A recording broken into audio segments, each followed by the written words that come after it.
बिस्मिल्लाहिर्रहमानिर्रहीम। अस्सलाम वालेकुम। कैसे हैं आप? आई होप के बिल्कुल ठीक होंगे। प्यारे प्यारे बहन भाइयों, आज हम बना रहे हैं चने और सूजी की बहुत ही मज़ेदार रेसिपीज़। उम्मीद है कि आप लोगों को रेसिपीज़ अच्छी लगेगी। अगर रेसिपीज़ पसंद आए तो इसे लाइक और सब्सक्राइब करना मत भूलें। अब हम चलते हैं और मिलकर शुरू करते हैं अपनी आज की रेसिपीज़। इसके लिए हमें चाहिए चने 1 पाव। चने आप अच्छी किस्म के लें। चने बुने हुए बाज़ार से भी ले सकते हैं, इसे खुद घर में भी भून सकते हैं। चने आप बुने हुए लें और फिर आप इसको ग्राइंड कर लें या पीस लें। देखें, इस तरह चनों को आप पीस लें। अब आप बादाम 100 ग्राम बादाम की गिरियाँ लें, साथ में किशमिश 100 ग्राम और एक अदद गरी दरमियाने साइज़ के आप एक अदद लें और साथ में आप पिस्ता और काजू 100 ग्राम लें। इन सब चीज़ों को आप किशमिश निकाल लें और बाकी चीज़ों को आप पीस लें। गरी को आप बारीक क्रश कर लें। इन सब चीज़ों को आप अच्छी तरह ग्राइंड कर लें। या देखें, आप इन पिसी हुई चीज़ों को आप तैयार करने के बाद एक साइड पर रख दें।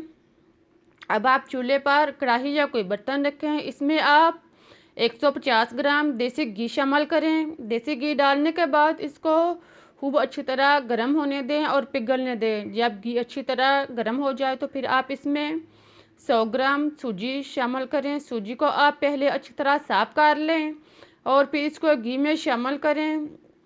सूजी डालने के बाद आप इसको खूब अच्छी तरह मिक्स करें, चम्मच चलाएं और इसे 3-4 मिनट के लिए फ्राई करें। साथ में आप चम्मच लाते रहें और इसे नॉर्मल आंच पर अच्छी तरह सूजी को भूनें। देखें, अब सूजी जो है इसका कलर चेंज होना शुरू हो गया है। जब इससे खुशबू आना शुरू हो जाए और इसका कलर जो है वो ब्राउन हो जाए तो समझ लें कि सूजी जो है वो तैयार हो चुकी है। इसे आप अच्छी तरह सूजी को भून लें। सूजी का अब कलर भी चेंज हो चुका है और इससे घी भी अलग हो चुका है। अब आप इसमें पिसे हुए खुश्क मेवाजात शामिल करें और इसको मिक्स करें। खुश्क मेवाजात को आप 1-2 मिनट के लिए फ्राई करें ताकि मेवाजात जो हैं वो अच्छी तरह फ्राई भी हो जाएं और मिक्स भी हो जाएं। इसको आप नॉर्मल आंच पर अच्छी तरह मिक्स करें।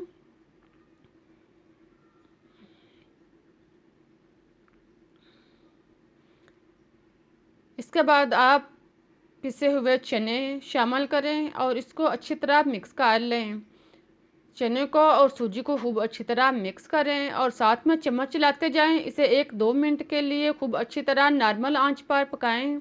जब इससे खुशबू आना शुरू हो जाए तो समझ लें चने जो हैं वो तैयार हो चुके हैं।